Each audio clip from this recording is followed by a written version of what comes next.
Hola de nuevo, soy el Dr. Henry Tinoco, director médico del Laboratorio Clínico Inmaculada Concepción. Bienvenidos a nuestro canal de YouTube. Hoy vamos a tener un video que pertenece al programa de apoyo al paciente que tiene el Laboratorio Lavinco y vamos a hablar de un tema muy importante sobre los golpes de calor. Estos temas han estado ahorita en los noticieros, en los periódicos del país y creo que muchos de ustedes se pueden hacer muchas preguntas al respecto y vamos a dar respuesta a las mismas, las cuales pueden ser a quién afecta, cómo podemos prevenirlo, y para todo eso tenemos a una invitada especial, a la doctora Sor Ángel Páez. Ella es médico internista y el día de hoy nos está acompañando acá en el canal. Bienvenida, doctora. Gracias por invitarme. Bueno, y creo que para que podamos hablar de este tema es importante que definamos primero qué es un golpe de calor y cómo se puede producir. Bueno, un golpe de calor es un incremento súbito en la temperatura corporal, generalmente es secundario a la exposición prolongada a temperaturas muy altas, por encima de 40 grados Celsius, o bien por la realización de actividad física intensa bajo las mismas condiciones. Se produce por un fallo en los mecanismos que regulan la temperatura a nivel del sistema nervioso central. Básicamente esto resulta en un incremento en los mecanismos de producción de calor o adquisición de calor a partir del medio ambiente, con una disminución en la pérdida del mismo.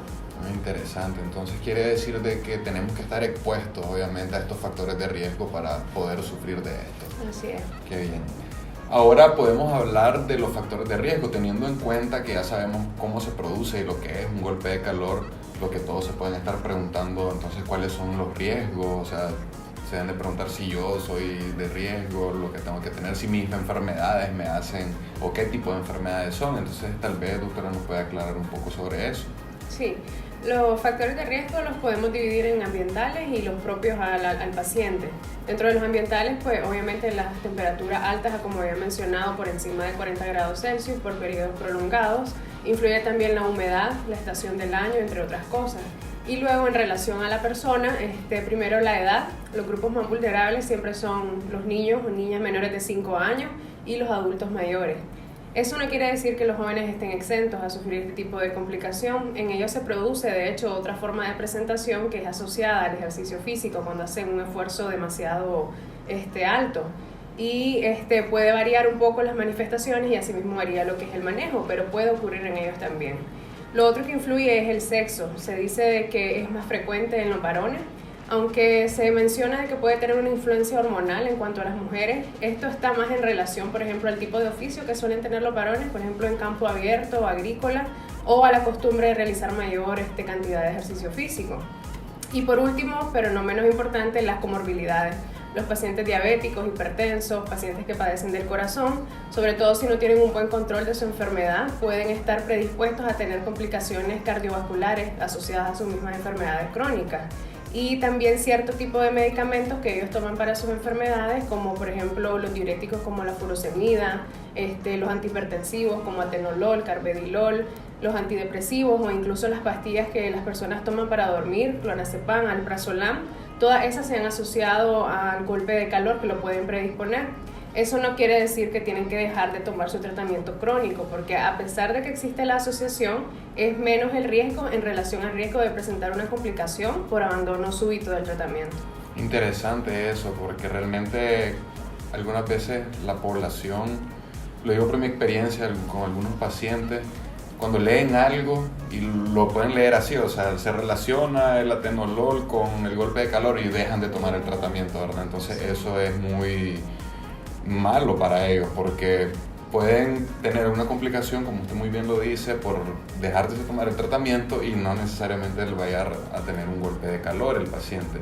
Lo otro que me llama la atención es que también mencionan los horarios del día, ¿verdad? Sí, generalmente hay más predisposición si la persona se expone a las temperaturas entre las 11 de la mañana y las 4 de la tarde. Ok, eso es interesante porque si tenemos un trabajo que nos tenemos que andar en el campo, pues tenemos que andar protegidos, ¿verdad? Entonces eso vamos a hablar cuando toquemos los términos o cómo podemos prevenir todo esto. Excelente. Entonces todos nos podemos estar preguntando cómo o cuáles son los síntomas o cómo nos damos cuenta si vamos o estamos sufriendo algún golpe de calor.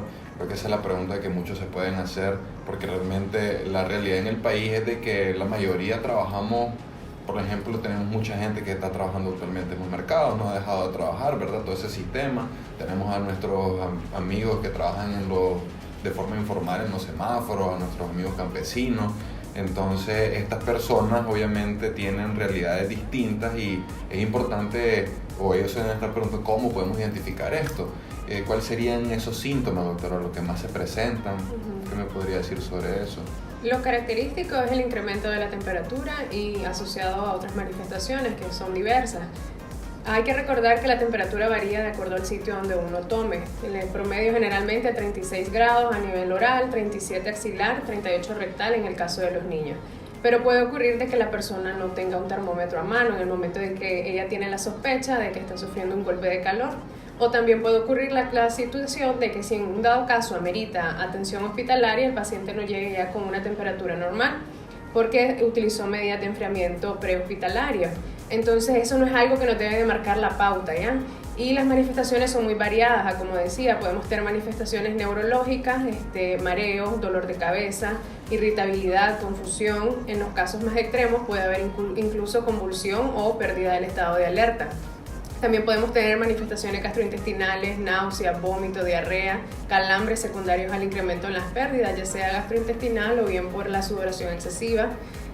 Pueden haber manifestaciones o datos francos de deshidratación, ¿verdad? Podemos ver la piel que está enrojecida o con quemadura, o las mucosas y la piel seca.